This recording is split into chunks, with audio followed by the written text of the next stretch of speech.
Dominic Raab, a crucial ally of Rishi Sunak, resigns over bullying claims. But he didn't go quickly and he did not go quietly. The question now is, how much damage does this do to the Prime Minister? He should never have appointed him in the first place, along with other members of the Cabinet that shouldn't have been appointed. And then he didn't sack him. And even today, it's Raab who resigns rather than the Prime Minister who acts. Dominic Raab is the third senior Tory to exit the Cabinet in less than 6 months. So, where does it leave the Prime Minister's authority a year before an election? Anushka will be here to discuss. Also in News at 10 tonight. The third attempt at a ceasefire in Sudan's worsening civil war. Will it work this time? A crisis of confidence and a crisis of membership for the CBI as some of the biggest names leave the country's premier business organisation. Swallowed by the sea, the relentless toll of climate change on Indian Ocean islands. What Colonel Munro is most famous for is for overseeing a land reclamation project that led to the creation of this, the island that bears his name. An island that is sadly dying and disappearing. And first came the Hollywood takeover. Will this weekend deliver a Hollywood ending for Wrexham and their hopes for promotion?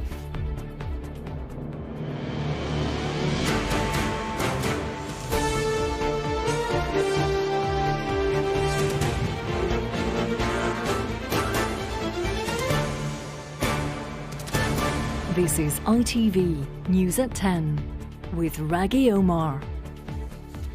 Good evening. The Deputy Prime Minister was, on the surface, as good as his word today.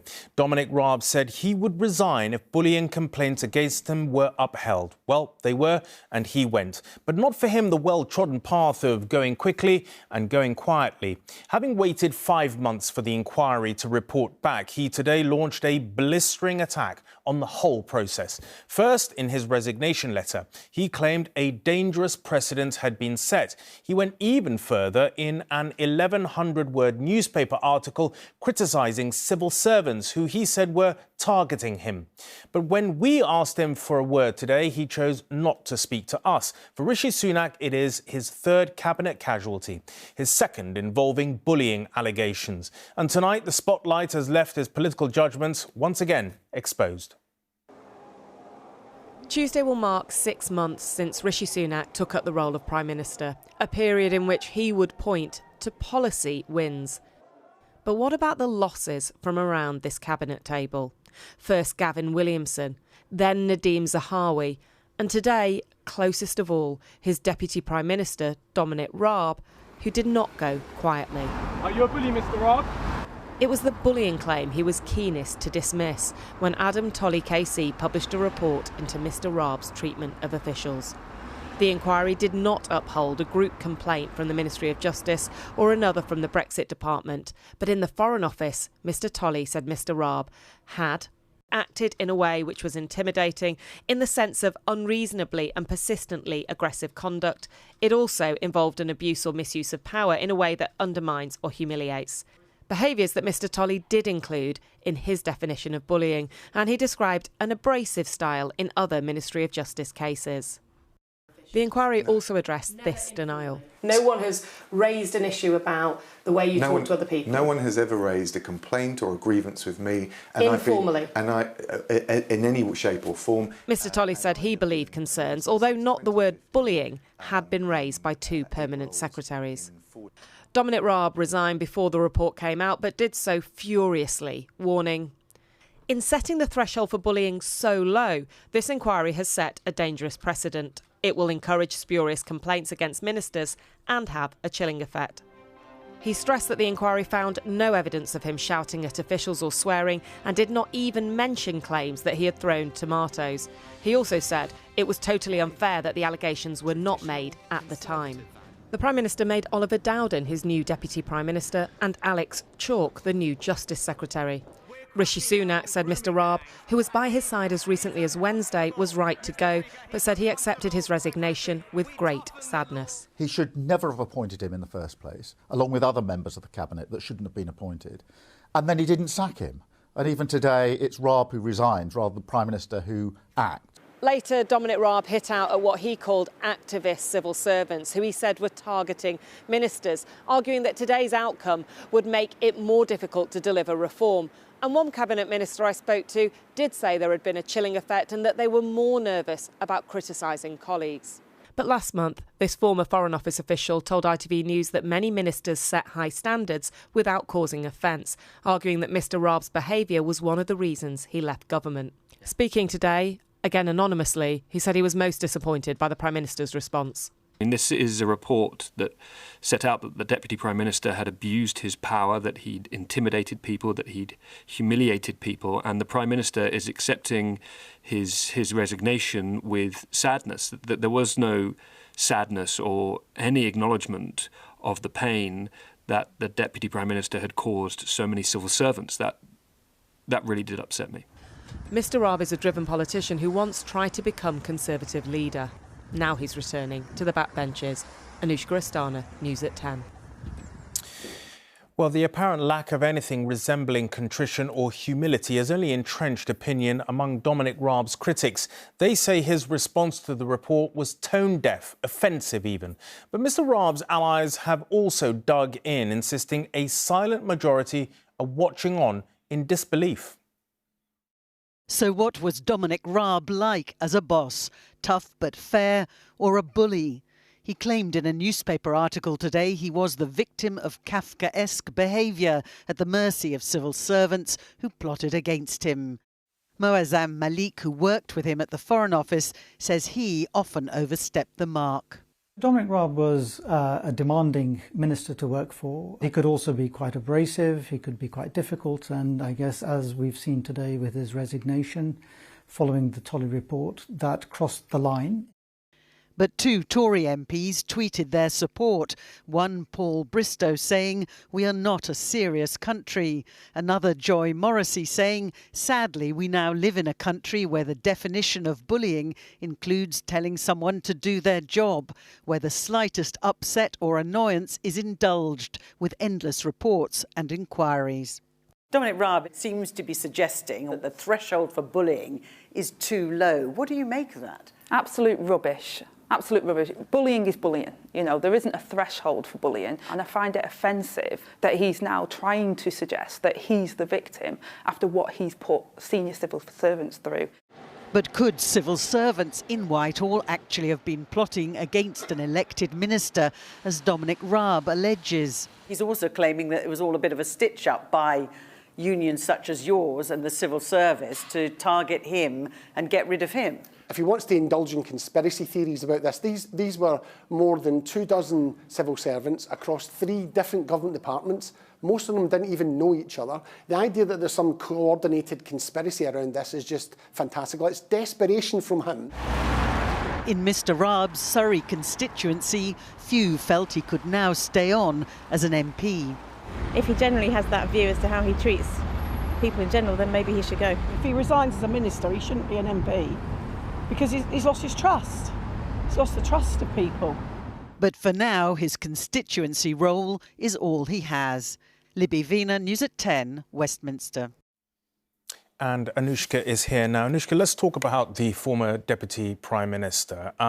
He didn't go quietly, to say the very least. Does he have a point about the process that played out, saying that he was somehow targeted? Well, look, I think the argument that has had most sympathy from Adam Tolley, and actually the Prime Minister referred to it as well, was why was it that these people didn't complain at the time? Adam Tolley said typically in an HR case, you'd only have 3 months to raise a claim, and that time means that your memory changes. It's one of the reasons, for example, he did not accept the complaint from the Brexit department. And, you know, Dominic Raab has said this has had a chilling effect on ministers because of that. But the flip side of that is that the civil servants who can't speak out publicly today tell me that they faced a chilling effect too, especially after Priti Patel was accused of bullying and then didn't go. And one very senior official said to me it was almost career-killing to make a formal complaint. The reason they did in this case was because Rishi Sunak himself said late last year, if there are no formal complaints, then we can't act. Let's talk about Rishi Sunak now. This is the 3rd senior Tory and a key ally that he's lost in 6 months. Surely that's going to impact on him. Well, I think Dominic Raab is as close as they come. If you think back to the leadership campaign, not only did he introduce him at the beginning of this, at the very end, when people were deserting Rishi Sunak, it was clear Liz Truss was going to win. Dominic Raab stood by him. He even attacked Liz Truss in a way that people said would kill his own career at the time. So I think this hurts for the Prime Minister, and you can almost hear that in the Prime Minister's letter. I mean, it praises Dominic Raab far more than it criticises him, and it is clearly the case that perhaps in the future, maybe he would like to have him back. But the way that Dominic Raab has gone so angrily, I think, does make that difficult. I think the fact that he and Gavin Williamson were close to him and have gone on this point means that there is a judgment issue here. But what Rishi Sunak will hope is that his MPs are not too angry about this, and some have supported Raab today, and that he can focus instead on policy issues where he has been doing slightly better with his own party. OK, Anushka, thank you very much indeed. Now, the brutal fighting in Sudan was supposed to be suspended today, a 3-day holiday truce to mark Eid. But as with the 2 other tentative ceasefires earlier this week, the peace did not last long. Bullets and bombs abruptly dashed the hopes of halting the violence, which has already left more than 400 people dead. And with no end in sight to the fighting, there are increasing fears for tens of thousands of children that UNICEF says are in critical danger. The bombs and bullets were meant to pause for the celebration of Eid. Instead, the people of Sudan's capital woke to the rattle of intense gunfire and the sound of explosions. We can see the bombing over there, and even those places we can see the flame. So still bombing, gunfight, everything is going on. There is no ceasefire at all. These streets empty when they should be filled with people celebrating the end of Ramadan. Those that can have fled. But escaping by plane is near impossible. Airports have been bombed. Some countries have begun plans to evacuate their nationals. Some Britons say they've heard nothing. There is, I think, a failure in the British government system to, one, recognise early enough where spots of crisis are, and then 2, to respond to that in any sort of efficient manner. And so, for example, where we have seen the Japanese government, the Dutch government, the German government, the American government making plans, sort of bringing military aircraft that can carry and evacuate people, we haven't heard of anything like that from the British government. For the citizens of Khartoum, the only way out is by risking their lives, either by car or on foot. I feel terrified that I might lose my life, and I'm basically the householder. Like, my mom has passed away and my dad is outside Sudan, so I am the one who's protecting them, who take care of them. The house where I was staying is almost, the walls are shaking, and the bed that I am staying in is like moving from its place, from the heaviness of the sounds of the attacks that we have been hit by. At least 400 people have now been killed, among them 9 children, with tens of thousands more in danger. We've now got a situation where critical life-saving support for around 50,000 children is at risk. Now, severely acutely malnourished children. Now, if you can picture what that looks like, these children are in hospitals because they have the most severe cases. So they're being fed with tubes because that's literally the only way they can be fed. And when the bombing begins or the shelling begins outside a hospital, and when medical staff need to flee, then what? And with severe shortages of food, water and medicines, people are desperate to leave as civil war looms. Sejal Karia, News at 10. Back home, and it is normally the CBI's role to speak on behalf of the country's leading businesses. But throughout today, dozens have been speaking for themselves, suspending their membership or quitting altogether. It follows a raft of serious allegations that have plunged the Confederation into complete crisis, a crisis that is now so bad that it has tonight suspended its key operations. Sangeeta is here. Sangeeta, it's pretty amazing that we sit here tonight, talking about the potential end of the CBI. Is that how bad it is? It really is, and it is looking increasingly like that tonight. This has come after a series of allegations, including those of rape and sexual assault, one of them dating back to 2019. And already the Director General, Tony Danker, has been sacked, not directly involved with those allegations. But even despite that action, following fresh allegations reported yesterday, Dozens of its biggest supporters have today withdrawn from the organisation, and this is just a handful, which includes John Lewis, Virgin Media, O2, BMW, Aviva and Tesco. They've all quit the CBI, distancing themselves as the organisation is investigated by the police. And tonight, the CBI has said it will now suspend its key activities, which it's describing as policy and membership activities, until June, when it can hold a meeting about its membership. And you might wonder why all of this matters, but this is an important organisation, not just in the world of business, but in politics too, because they are considered as a representative view of business across the country. That's why, until now, we've seen cabinet ministers and party leaders delivering speeches at their summits to court their support. So now, after such serious allegations, which have the potential of casting a shadow over the wider world of business, it is hard to see how they can come back from this. It's quite extraordinary how quickly it's all happened as well. Thank you very much indeed, Sangeeta. Now, the tragic suicide of a head teacher while awaiting a critical Ofsted report earlier this year brought into sharp focus the pressure that school inspections can bring, specifically the system of short, sharp labels that ultimately distill an entire assessment into just 1 or 2 words. Today, Ofsted's chief inspector stood by those gradings. She said they play an integral part in England's school system. But teachers and the sister of the late Ruth Perry remain convinced that the ratings desperately require improvement. Just weeks before taking her own life, Ruth Perry was given 1 word to describe her school. Downgraded from outstanding to inadequate. Her death, to many teachers, evidence of the intolerable pressure of Ofsted inspections. What's the link between the ruler measurement and the protractor measurement? But teachers learned today that those 1-word gradings will continue, despite a campaign to scrap them. This head teacher in Walsall among those who've lost confidence in Ofsted. All head teachers want to be accountable, and they want their school to show exactly what it can do well. But you cannot possibly sum up what happens in a school in 1 or 2 words. It's just a blunt instrument. Following an inspection, a school receives one of 4 judgments: outstanding, good, requires improvement or inadequate. In some cases, like Ruth Perry's school, they can do well in several areas, but an inadequate score in certain ones, like safeguarding, can drag the overall rating down. This school's latest inspection report found it to be good, but the head of Ofsted acknowledged today that reducing a judgment to 1 word makes many teachers uncomfortable. But she said the system would remain because parents find it useful. Sir John Coles used to oversee school standards at the Department for Education.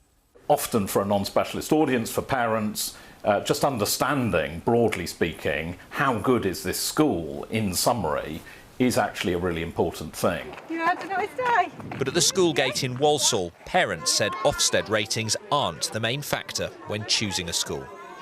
That was secondary to me actually getting a feel for it. I think the word itself doesn't give you a feel of the school. It is important what they say in a way, but it's other parents' experiences as well. Ofsted is making some changes, including offering more support to school leaders. But Ruth Perry's sister today called those changes inadequate, saying they did nothing to prevent future tragedies. Ben Chapman, News at 10. The pay dispute between the government and England's nurses has been taken up a notch tonight as the Health Secretary announced legal action over an upcoming walkout. Members of the Royal College of Nursing have been planning a 48-hour strike to take place from next Sunday, but health bosses believe that would end after the current mandate for industrial action expires. Steve Barclay says he will ask the courts to confirm.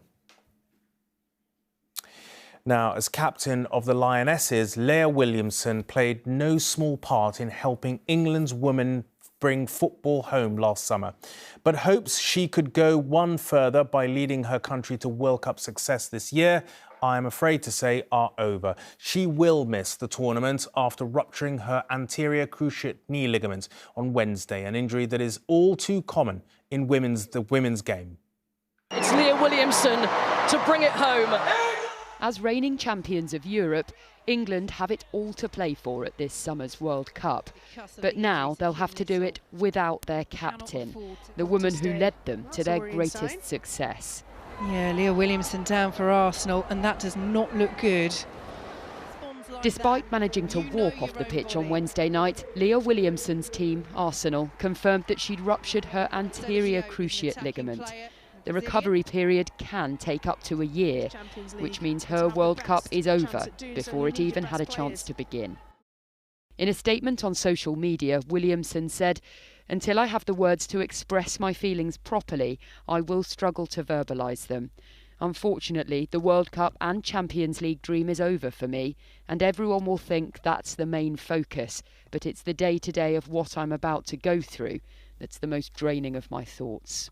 Sustaining not her first major injury, but the most severe of major injuries at probably the most pivotal timing in her career, both, you know, with Arsenal, with upcoming Champions League games, as well as clearly ahead of England's biggest tournament, with their biggest hopes probably pinned on them with the World Cup coming up this summer. Williamson's injury adds to a growing list of potential World Cup absentees for England. The Lionesses are already expecting to travel to the tournament without Beth Mead, who finished top scorer at last year's Euros, but is now also recovering from an ACL injury. There are doubts too over Chelsea forward Fran Kirby's chances. She's been out of action, injured since February. And her Chelsea teammate, Millie Bright, another key defender for England, is struggling with a knee injury.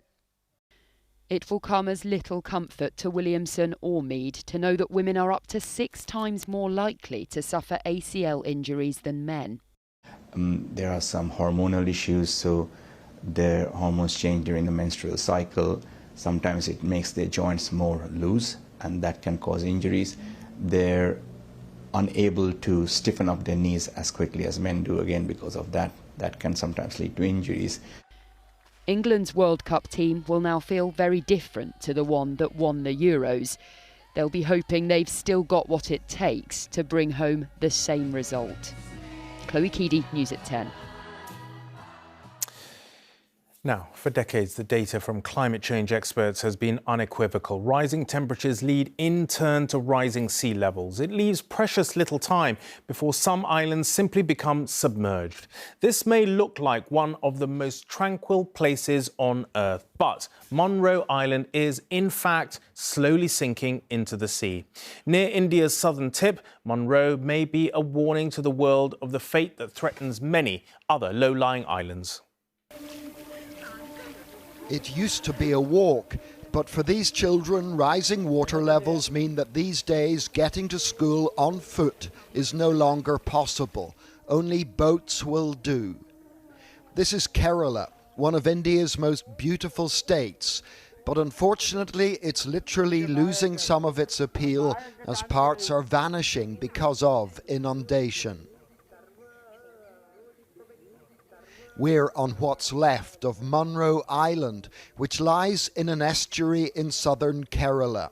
It's named after a British Army officer who was in charge here in the early 19th century.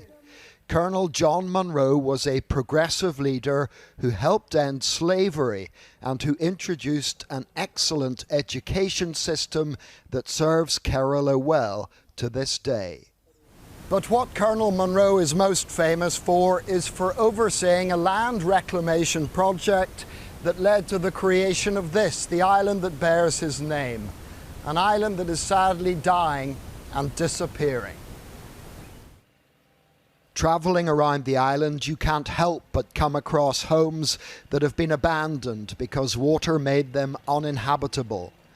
Less land might mean better fishing for the eagles, but a shrinking island means fewer islanders.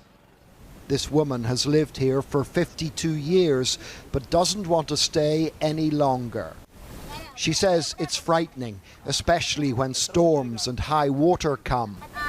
She complained that she has to wait for the house to be completely destroyed before she's entitled to compensation.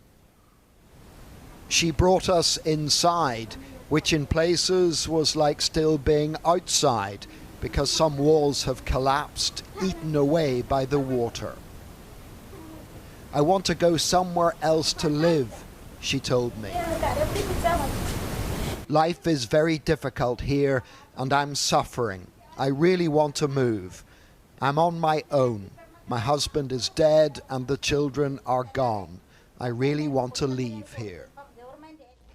Scientists blame the island's predicament on various factors, including rising sea levels due to climate change and the weakening of the land caused by vibrations created by frequently passing trains.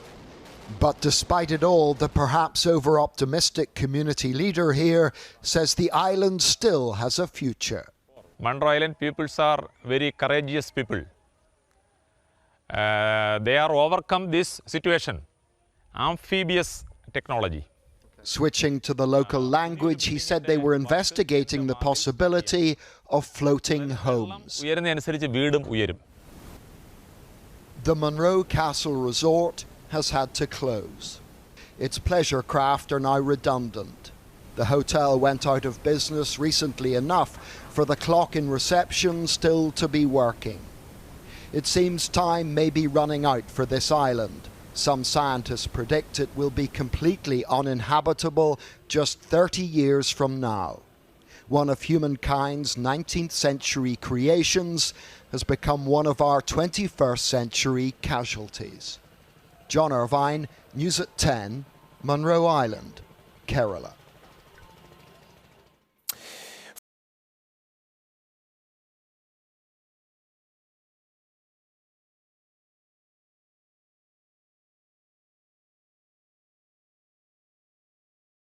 With his goal in the 90th minute, leaving the Gunners now 5 points clear at the top of the table.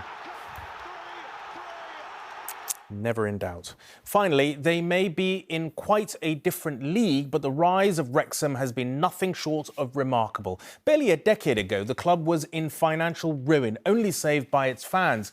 Then, 2 years ago, high-profile owners swept in and helped turn the club around. In doing so, they have not only taken the National League side to the top of the table, a win tomorrow would seal the deal. But Ryan Reynolds and Robert McElhenney have also brought plenty of soccer fans for the ride. Can I get one of whatever he's having? This accent would have been pretty rare in Wrexham not too long ago. Now, you can't move for Americans. Michael Starkey is one of many who've made the pilgrimage from the States to North East Wales just for a pint of Wrexham lager in the historic and now famous Turf Hotel. It's just an unbelievably amazing place with amazing people, the culture, the town, the architecture, the language, the club, the people, everything. It's just such a special place, man. I'm so unbelievably fortunate to be here. Wrexham now have tens of thousands of new international fans prepared to spend thousands to follow a club that until recently they'd never heard of. I mean, you've got Alabama in here, there's people from Atlanta. Yeah, I mean, I think there's probably 100 people in here and 75 of them are North Americans. It's bonkers. So, listen, they come and spend money into the club, so it's good, isn't it? A decade ago, hard-working fans had been forced to rescue the football club after an unscrupulous owner had run it into the ground. When Reynolds and McElhenney bought it 2 years ago, Wrexham AFC was virtually out of money. The new chairman have invested heavily in the club's infrastructure, and all of the interest worldwide means money for the club shop, who ran out of shirts months ago. It's brilliant to see so many people coming to Wrexham and supporting the club. It's wonderful to see. The owners have also spent big on the team, and it's paying off. Wrexham stand on the brink of their first promotion in 2 decades. If they win tomorrow, they'll win the league. This has been a kind of title race for the ages. I mean, it really has been a titanic struggle with Notts County, who are a fantastic club with brilliant support and brilliant players, and you know they have pushed us the whole way. And you know, listen, they still have a chance to win it this over the next 2 weeks. Wrexham's new international fans have been drawn to the community spirit of this working-class town. But for those long-suffering Wrexham fans more accustomed to heartbreaking defeats than victory, tomorrow will be a nervy affair. Rhys Williams, News at 10, Wrexham. Wrexham's amazing story. And that's it for us for tonight. From all of the team here, thank you for watching and have a great weekend.